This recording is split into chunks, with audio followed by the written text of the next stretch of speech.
بسم الله الرحمن الرحيم. أفمن شرح الله صدره للإسلام فهو على نور من ربه. پارہ 23 سورۃ الزمر، رکوع 3، آیات نمبر 22-23۔ افمن شرح اللہ صدرہ للاسلام، شرح کا لفظی معنی ہے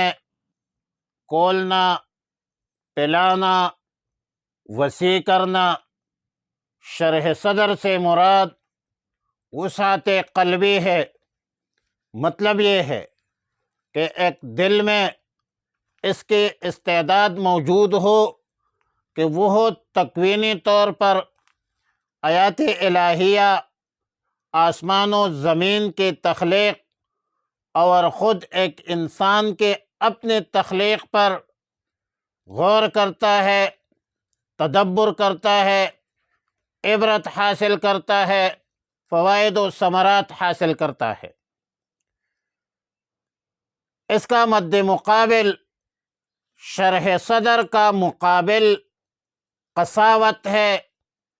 تنگ دلی ہے۔ یجعل صدرہ ضیقا حرجا،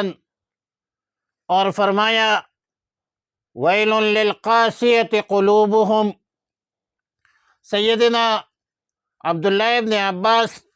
رضی اللہ تعالی عنہما سے روایت ہے، سیدنا عبداللہ ابن مسعود رضی اللہ تعالی عنہ سے، کہ رسول اللہ صلی اللہ علیہ وسلم نے فرمایا جب یہ آیات تلاوت کی کہ افمن شرح اللہ صدرہ للاسلام،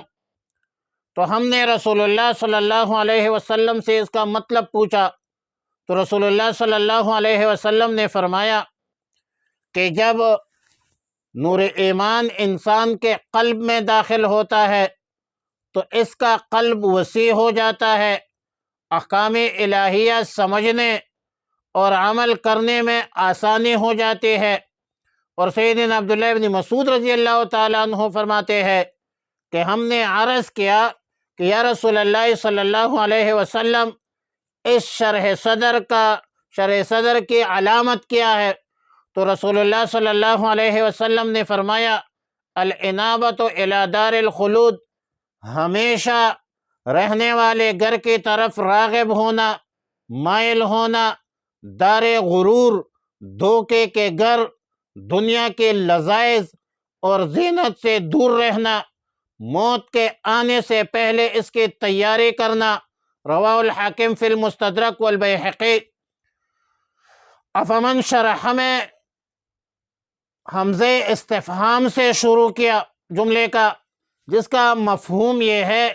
کہ کیا ایسا شخص جس کا دل اسلام کے لیے کھول دیا گیا ہے، وہ اپنے رب کی طرف سے آئے ہوئے نور پر ہے، اسی نور اور روشنی پر زندگی بسر کرتا ہے، اور وہ آدمی جو تنگ دل ہے، سخت دل ہے، یہ دونوں برابر ہو سکتے ہیں، کبھی بھی برابر نہیں ہو سکتے۔ ویل للقاسیۃ قلوبہم، قاسیہ قساوت سے مشتق ہے، جس کا معنی ہے سخت دل، تنگ دل، جس کا کسی پر رحم نہیں آتا۔ ظالم قسم کے لوگ جو اللہ کے ذکر اور اللہ کے احکامات قبول نہیں کرتا، کیونکہ اللہ نزل احسن الحدیث کتابا متشابہا مثانی، احسن الحدیث سے مراد قرآن کریم ہی ہے۔ انسان جو کچھ بولتا ہے اس میں سب سے احسن الکلام قرآن کریم ہے، جس کی صفت اولیٰ یہ ہے کہ کتابا متشابہا، متشابہ سے مراد اس جگہ متماثل ہے، یعنی مضامین قرآنیہ ایک دوسرے کے ساتھ مربوط ہے، مماثل ہے، ایک آیت دوسرے آیت کی تفسیر، تشریح، تصدیق کرتا ہے۔ نظر عمیق میں کوئی تناقض نہیں،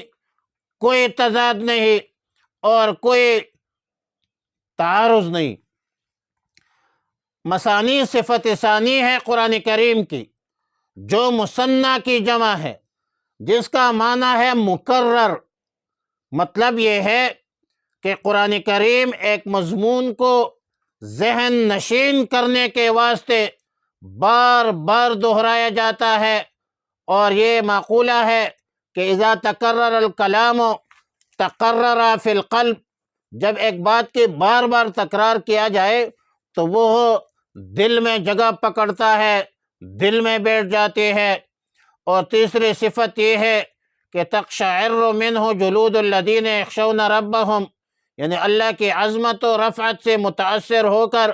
ڈرنے والوں کا، جو ڈرنے والے ہیں، وہ قرآن پڑھ کر خشیت اور ہیبت کا یہ عالم ہوتا ہے کہ ان کے بدن پر بال کڑے ہو جاتے ہیں۔ چوتھی صفت یہ ہے کہ ثم تلین جلودہم، یعنی قرآن کا اثر یہ بھی ہے کہ کبھی عذاب کی آیات وعید سن کر بدن کے بال جو ہے وہ کڑے ہو جاتے ہیں، کبھی رحمت و مغفرت کی آیات سن کر یہ حال ہوتا ہے کہ بدن اور دل سب اللہ کی یاد میں نرم ہو جاتے ہیں۔ سیدہ اسماء بنت ابی بکر رضی اللہ تعالی عنہا فرماتے ہیں کہ صحابہ کرام کا عام حال یہی تھا کہ جب ان کے سامنے قرآن کریم پڑھا جاتا تھا تو اس کے آنکھوں میں آنسو آ جاتے،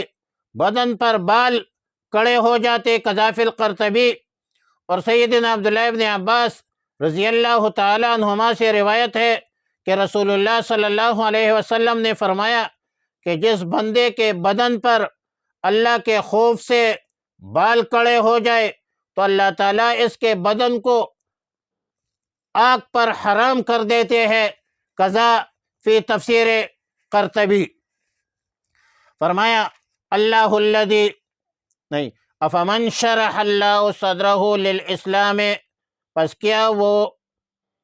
شخص کھول دیا ہے اللہ تعالیٰ نے صدرہ اس کا سینہ للاسلام، اسلام کے لیے، فہو علی نور، پس وہ ہے روشنی پر، من ربہ اپنے رب کی طرف سے، فویل پس ہلاکت ہے، افسوس ہے، للقاسیۃ کہ سخت ہے، قلوبہم ان کے دل، ان جن کے، من ذکر اللہ اللہ کی یاد سے، اولئک فی ضلال مبین، یہی لوگ ہیں کل گمراہی میں۔ اللہ نزل احسن الحدیث، اللہ نے نازل کیا ہے بہترین کلام، کتاباً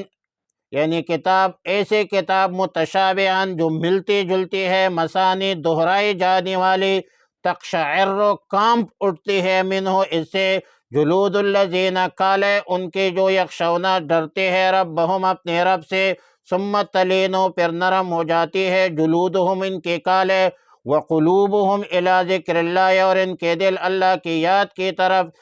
ذالک ھدی اللہ یہی ہے ہدایت اللہ کی، یہدی ہدایت دیتا ہے، بہ اس سے، من یشاء جسے چاہتا ہے، ومن یضلل اللہ اور جسے گمراہ کر دے اللہ تعالیٰ، فما لہ من ہاد